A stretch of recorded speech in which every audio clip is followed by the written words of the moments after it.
Hi, I'm Elizabeth Isakson. I grew up in a very close family in a loving and faith-filled household. My parents would take us to church every Sunday, and we had life groups and Bible studies to help us grow in the Christian faith.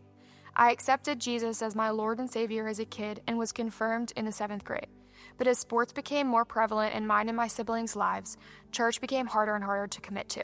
I still had my life group and relationships with people through the church, but my relationship with the Lord became distant as swimming became more important in my life. Swimming for UGA has always been my biggest dream since I was a little girl. When it finally came true, I thought that if I could just get to Athens, everything in my life would be perfect, but that wasn't the case. During my freshman year, I struggled with anxiety, homesickness, and the need to control every aspect of my life.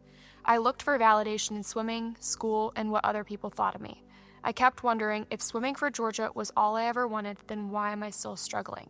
In January of my freshman year, I came to a service at Athens Church and immediately felt at home.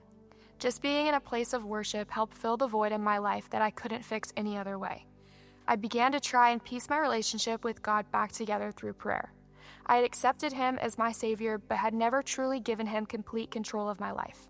With each week that I came back to Athens Church, I realized that I was looking for validation, peace, and my identity in all the wrong places. While the past year had been ever-changing, God's love for me has always been so constant. I started to see all the mountains He had been moving in my life, even though I didn't realize it at the time.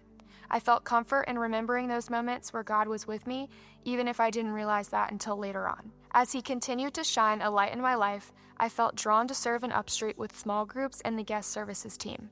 Spending time with kids and meeting new faces outside the college realm helped me find my home away from home.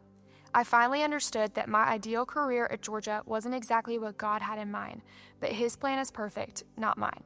I want to thank my parents for raising me in the Christian faith and for loving me unconditionally, my sister and brother for continuing to inspire me and how they shine in God's light, and my teammates, friends, and coaches for reminding me who I am outside of the pool. I'm here today to publicly profess that Jesus Christ is my Lord and Savior.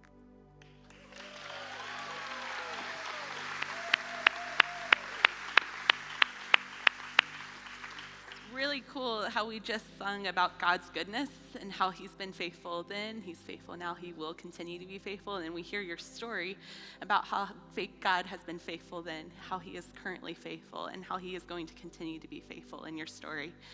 And as we just look out in this room, but specifically at these first few rows right here, we are impacted because of you. And we are impacted in how you have allowed yourself to just be emptied out. How you say, hey, it's not about me, it's about God, and it's about Him and His faithfulness. And because you've emptied out yourself, we know Jesus better because of you. And we know Jesus better because you've allowed Him to work in your life. And so thank you. Thank you for that. And Elizabeth, because of your profession of faith, it's my joy and it's my honor to baptize you in the name of the Father who loves you, the Son who gave His life for you, and the Spirit who now lives in you.